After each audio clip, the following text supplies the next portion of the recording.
Michael, what do you think has been the reluctance of television to deal with this kind of subject matter? We really don't see much of this kind of subject matter being tackled in any significant way at all, except for, I think, The Wire, which was on HBO more than 10 years ago.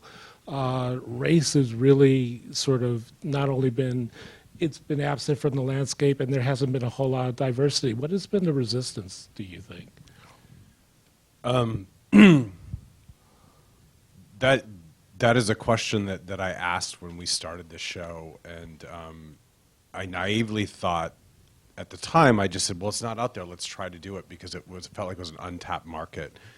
At the time, you know, women's issues, or not women's shows like Girls and Orange is the New Black had kind of exploded, and I felt like, you know what, that women's issues were being tackled in a entertaining narrative, and race wasn't. And I didn't really examine why it wasn't. It just felt like it was a need that needed to be met. And, you know, I think that as we're reflecting now and as things are happening in society, I just think it's such a difficult thing for people to confront in their own lives.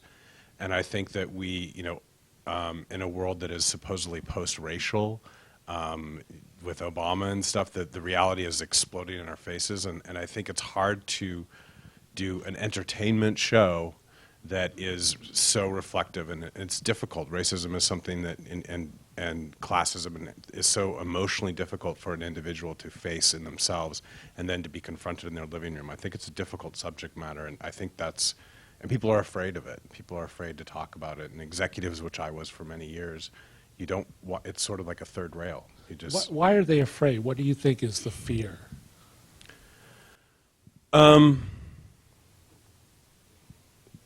Oh, wow. I think the fear is that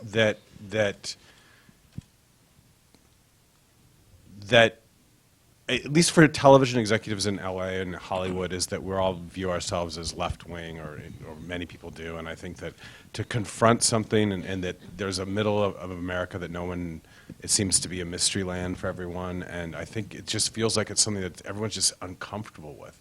And, you know, one of the things John and I talked about in the beginning was that there's a lot of conversations in a lot of rooms that we're not a part of because it's uncomfortable to talk about this stuff in a public space. And I think broadcast television is the most public space in America, if not in the world, American broadcast television. And so we're bringing stuff out that's behind closed doors into your living room. And I think it's just uncomfortable for most people.